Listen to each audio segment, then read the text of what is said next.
Your mind can be your home or your prison. You get to choose which. When we really think about what are the barriers to confidence, our inner critic, I think everyone would agree, is the biggest one. And I think that what I've really come to understand is how powerful our thoughts are, and that our thoughts really do shape our reality. And the reason for this is because thoughts become beliefs when they're repeated so many times. And what we believe about ourselves determines our whole experience of the world, because it becomes the filter through which you view everything, every interaction, every experience. Everything is filtered through what you believe about yourself and the world, and then interpreted. And so for a really clear example of this would be, let's say that you were to hold a belief that you are naturally not good with people. You have a belief that you're boring. Perhaps you had a belief that you were bad at making friends. You then go to a dinner party and you meet someone new for the first time. And because you hold this belief, the way that you interpret this person's social cues, whether you might really focus on the fact that they look over your shoulder. You may notice the fact that they didn't ask you a question, but you really focus on the fact that they just talked about themselves. And then you might really make the fact that they walked away to talk to someone else feel like this really big deal.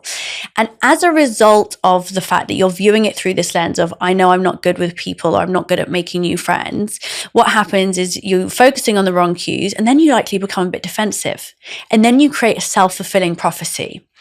Whereas if somebody had a belief like, oh, I'm really good with people, I'm great, I'm charismatic, people generally tend to like me, you're going to have the exact same interaction. You won't notice any of those cues. You won't misinterpret maybe a neutral expression as disinterest. And so you're probably going to respond in a more positive way to that person and be more open.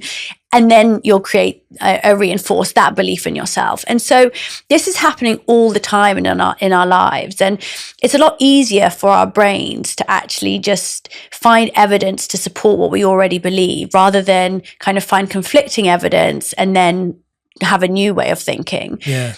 And so our minds really are keeping us stuck in these like patterns.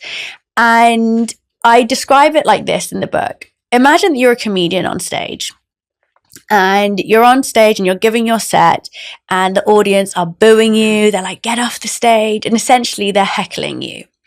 Now, that comedian on stage, is never going to be able to give their best performance, right? Because they're going to feel self-conscious.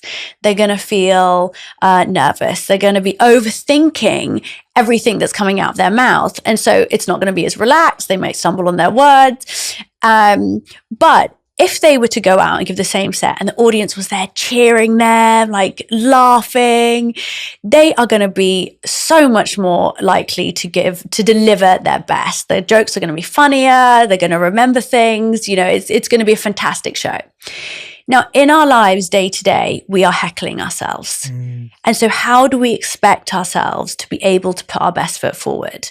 And so it's really about understanding that our thoughts, which are then forming our beliefs, are having so much influence over not only how we feel, but who we become and our whole lives.